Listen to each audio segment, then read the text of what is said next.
Molly No, and I'm a real estate investor.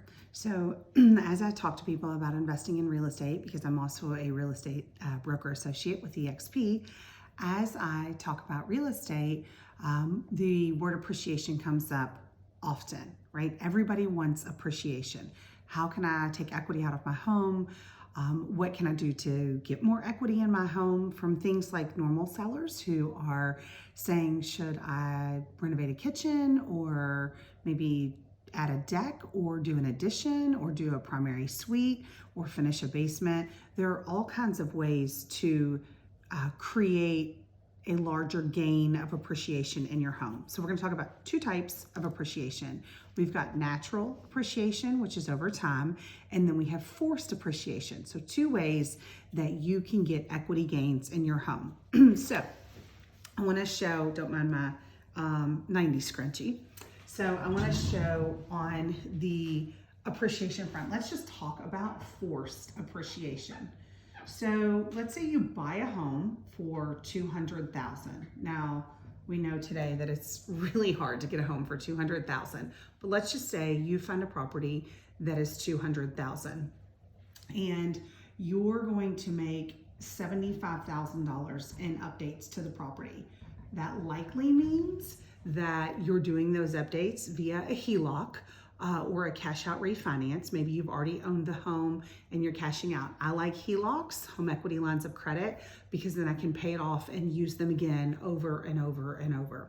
So let's say you're going to do $75,000 worth of updates. And this was your purchase price. Okay, so you're in $275,000. So let's say these updates took 1 year to do. Forced appreciation would mean when you're looking at these updates, and if you're unsure, you want to talk to a local real estate agent to make sure that you're doing the proper updates for your market and your area, because sometimes things don't matter. Sometimes areas don't need an extra bathroom. Sometimes basements don't matter. Sometimes garages don't matter. So I often tell people, think of your home like a financial decision. If this is your primary home and not an investment property, make those decisions based on your lifestyle now and enjoyability, but also what are your future gains with the property. I'm always thinking financial gains when I'm making decisions on a property. So if I'm in $275,000 over 1 year, maybe I have a forced appreciation of $350,000. That's giving me $125,000. No, I'm sorry, that's not giving me $125,000. That's giving me $75,000 of instant appreciation with those $75,000 in updates over 1 year. So that's one way to look at it. Now, another easy way that you can get appreciation is just natural appreciation.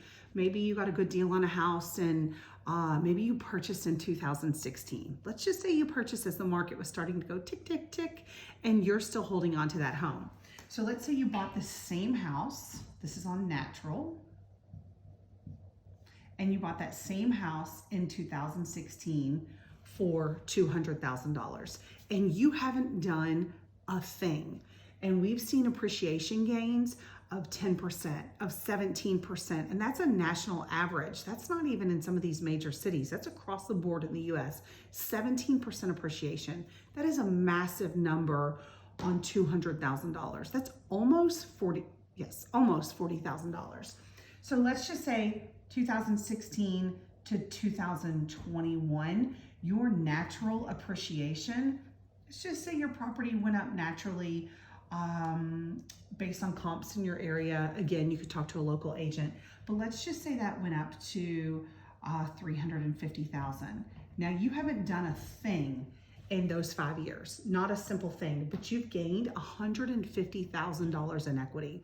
So there's two very good ways to gain appreciation. You can go for the long-term haul where you just gain appreciation year over year. Now, I don't think we're going to continue to see 10%, 17% gains, but I can't tell you when that's going to change. Or you can force it. I love forced appreciation.